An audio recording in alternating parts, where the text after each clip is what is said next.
In the Malaysian Sultanate of Pahang, a fairy tale royal wedding took place that captured the hearts of millions. Prince Muhammad Iskandar, the son of the former king of Malaysia, married the charming Natasha Adnan. The grandeur of this event is already being compared to the much-talked-about wedding of Prince Abdul Mateen of Brunei, and Natasha's outfits made many question the unquestionable luxury of the Bruneian bride, Anisha. But before the wedding, there was an unexpected moment that sparked a wave of discussions and discontent online. How did Prince Pahang's wedding unfold, and what made it so widely discussed? How did this modest girl become a royal bride, and what love story lies behind the walls of the Sultan's palace? Watch the full video to find out all this and more. Let's get started.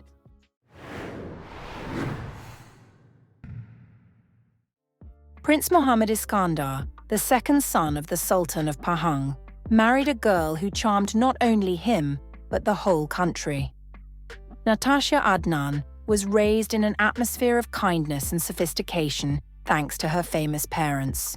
The bride's father, Adnan Mansor, is an influential Malaysian politician and one of the wealthiest people in the country. He held the position of Minister of Federal Territories for a long time.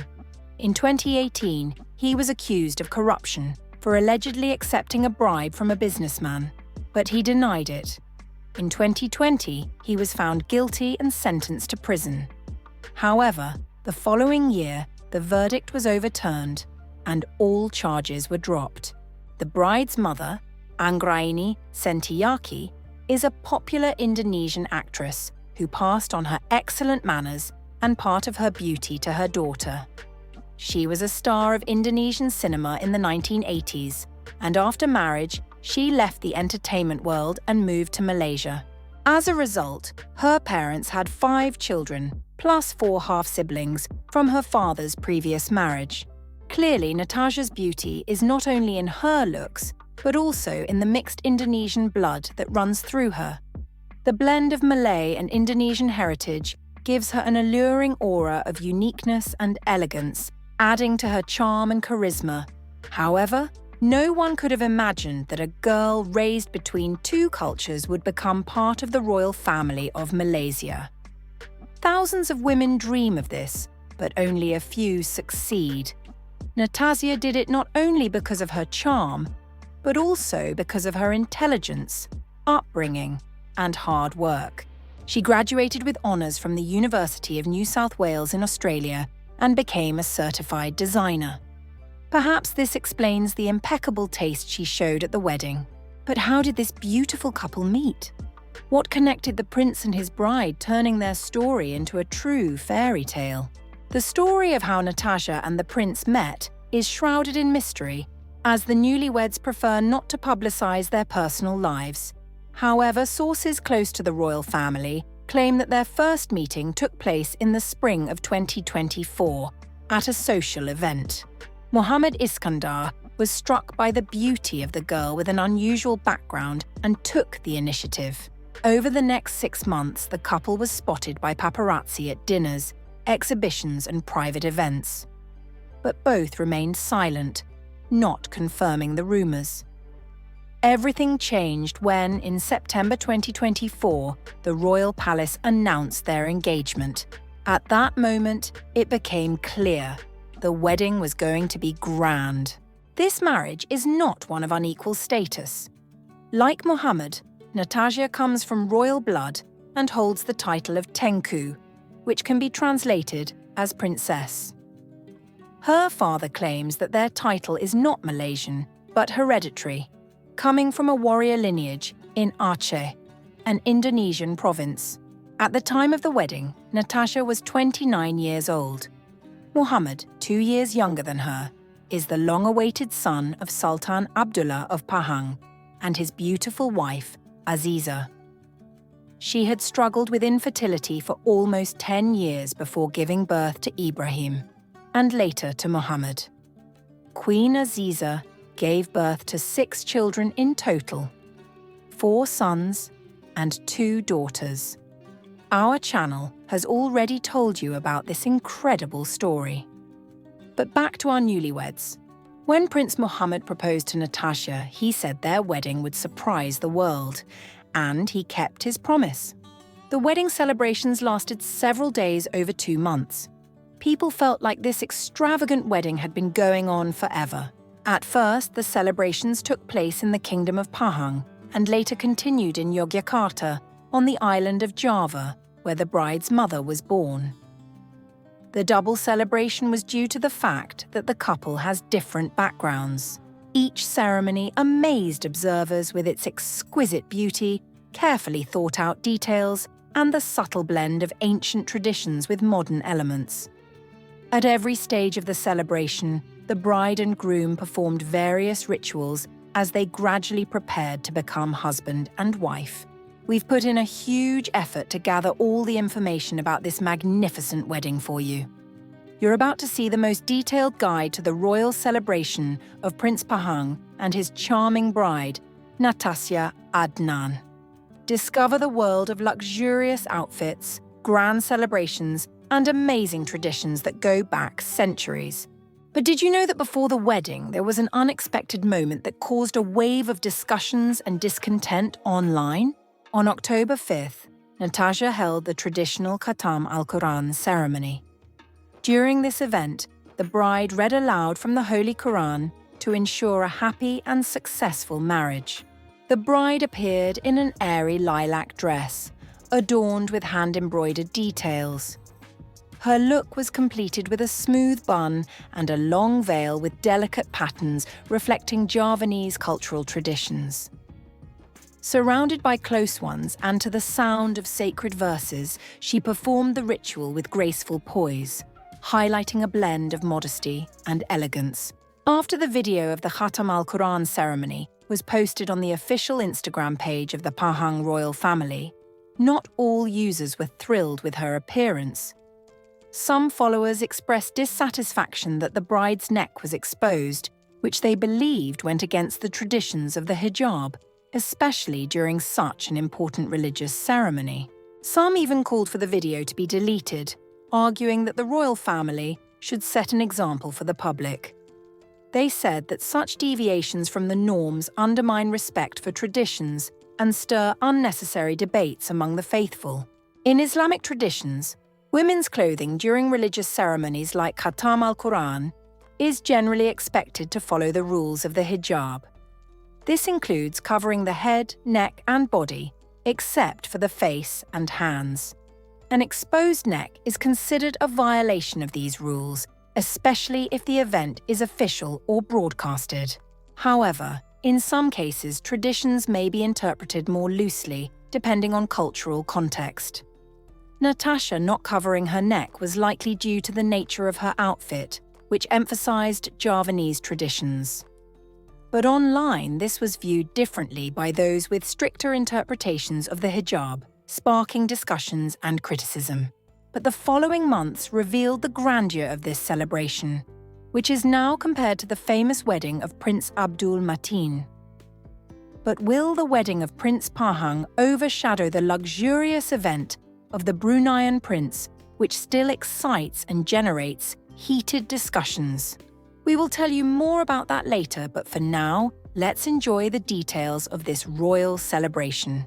On October 6th, the traditional Javanese ceremony, Dulang Pungkasan, took place. The word dulang translates as to feed. During this ritual, the parents feed the bride and groom one last time as children, marking their transition to a new stage of married life. The Siraman ceremony, which took place on October 7th, is an important part of traditional Javanese weddings. The name comes from the word siram, which means to wash. This ritual is meant to purify the bride and groom before marriage and bid farewell to their single life.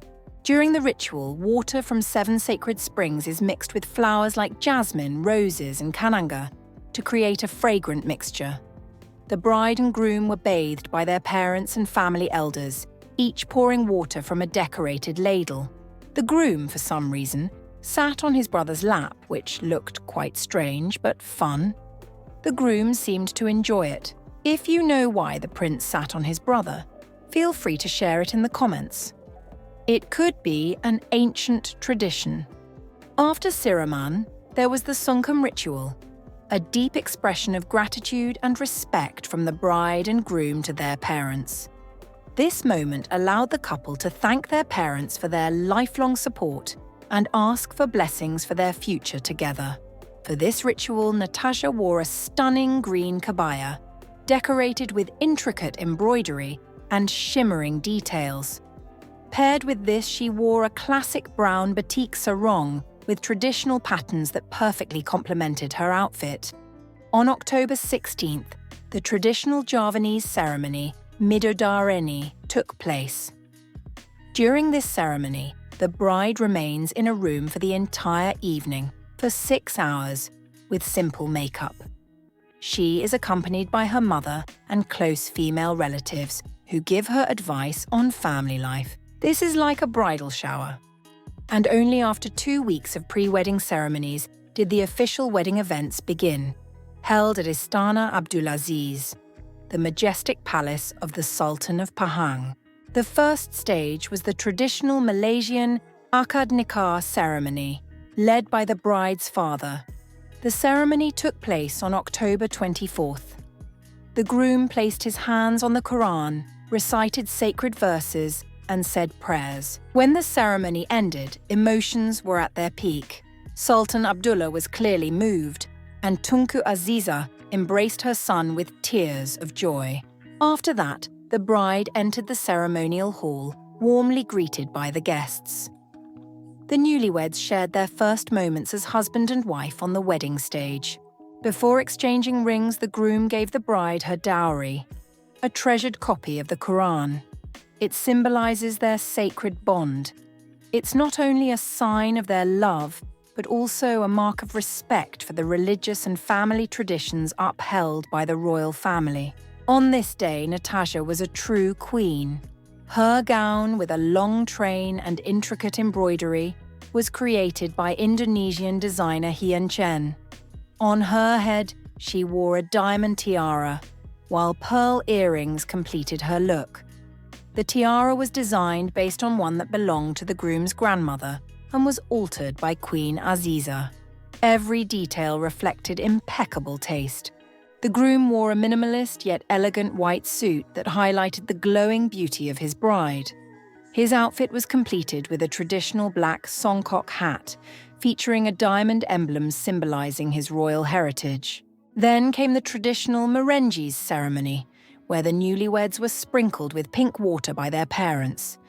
This ritual holds special significance in Islam, meant to purify their married life. The sprinkling of holy water brought laughter and touched the hearts of the guests. In the evening, Mohammed and Natasha attended a royal reception that was broadcast live.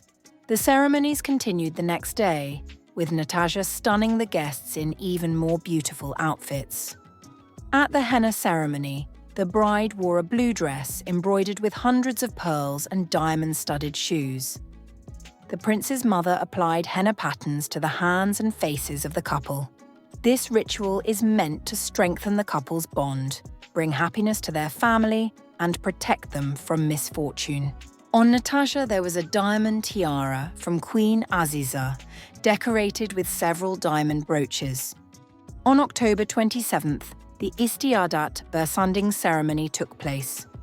During this ceremony, guests placed sticky rice with turmeric on the palms of the bride and groom, and they fed each other. Each time, Natasha amazed the crowd with a new dress. They were so elegant that many guests thought they must have been designed by Armani or Louis Vuitton. Later, fashion experts were surprised to learn that the bride's stunning dresses were made by Malaysian and Indonesian designers. On October 28th, the Istiadat Berziram ceremony took place, during which the bride and groom were showered with water from 12 different rivers. But the wedding in Pahang didn't end there. On October 30th, Natasha's family held a reception to honor her Indonesian heritage. The bride wore a traditional Acehnese wedding headdress made of pink metal, possibly pink gold, and decorated with intricate floral patterns. This headdress paid tribute to her roots in Aceh and highlighted the rich cultural heritage she brought into the royal union. The celebrations continued in the Indonesian city of Yogyakarta, where Natasha's mother lives. Here, the wedding followed the traditions of the island of Java, going back centuries. On November 8th, a wedding reception was held at the Royal Ambarukmo Hotel. Natasha and Mohammed shone in Indonesian outfits embroidered with gold. The newlyweds read prayers and performed the ancient Midodareni ritual. This tradition marks the groom's entry into the bride's family and receiving blessings from the mother-in-law. By now, the bride and groom's outfits were far from European, but they reflected the local culture and symbolized their connection to their national roots. The black and gold attire the couple wore was traditional for many generations of Javanese aristocrats. On November 10th, at the wedding ceremony following Javanese traditions, Natasha wore another national wedding headdress. The marriage of Prince Mohammed and Natasha was not just a celebration of two loving hearts. It became a symbol of unity between cultures, Malaysian, Indonesian, and European. The bride's outfits combined traditional motifs with modern lines, and the ceremonies reflected both ancient customs and innovative approaches. For Natasha, this wasn't just a transition into the royal family, but a new chapter in her life. Her story inspires women around the world, showing that even dreams that seem impossible can come true. One of the aspects of the wedding that especially touched the audience was the modesty and naturalness of the newlyweds. Despite all the grandeur of their outfits and the richness of the ceremonies, they radiated warmth and simplicity, making their union feel like a true fairy tale. Guests also noticed the role of the parents. Prince Mohammed's father, Sultan Abdullah, and his wife Aziza actively participated in the ceremonies. They showed sincere support for the newlyweds, which deeply touched the viewers. Natasha's mother, Anggreni Sentiaki, also brought a piece of Indonesian culture to the celebrations, showing the importance of family unity. The wedding of Prince Mohammed and Natasha became more than just a private event. It was a true celebration for the people of Malaysia and Indonesia. The streets of Pahang were decorated with flowers and national flags, and key moments of the ceremony were broadcast on screens. People joyfully shared their impressions, discussed the bride's outfits, and wished the newlyweds happiness. When the celebrations came to an end, the perfect couple headed off on their honeymoon. Details of their trip haven't been revealed, but rumors suggest they might have gone on a world tour incognito. What's certain is that the newlyweds sought privacy to enjoy each other's company and unwind after the whirlwind of public events. In the future, the young family plans to live in Malaysia. The prince will continue his work in public service, staying actively involved in the country's affairs. Natasha, it's rumored, plans to use her design skills to boost fashion in the region, inspiring women to create unique styles. Every detail of the wedding of the Prince of Pahang and Natasha Adnan is impressive in its beauty and the careful preservation of traditions. But when we talk about royal weddings, we can't forget another remarkable event, the wedding of Prince Abdul Mateen, which became a symbol of luxury and elegance. While the wedding in Brunei wowed with its international appeal and celebrity guests, the celebration in Pahang radiated warmth and a family atmosphere. This contrast is also noticeable in how the media covered the events. The wedding of Abdul Mateen was widely broadcast through social media and modern technology, giving the world a chance to witness the grandeur of the celebration. This openness highlighted the global nature of the Bruneian monarchy. On the other hand, the wedding in Pahang was more private, with a focus on the local community, which only added to its intimate, family-centered vibe. Even the economic aspects reflect these differences. The large-scale festivities in Brunei helped attract tourists, increased event revenues, and boosted the country's international image. In Malaysia, however, the wedding likely boosted the local economy by supporting local suppliers and services. While Natasha's outfits have been compared to those of Princess Anisha of Brunei, many believe the Malaysian bride truly showcased style and sophistication. Unlike the lavishness of the Brunei wedding, Natasha's looks were more harmonious, highlighting her natural beauty. The bride from Pahang certainly had more wedding dresses. Which wedding did you like the most? The one of the Prince of Pahang or the Prince of Brunei? Which wedding stood out more? Share your thoughts in the comments. Don't forget to subscribe to the channel and like the video if you enjoyed it. See you next time.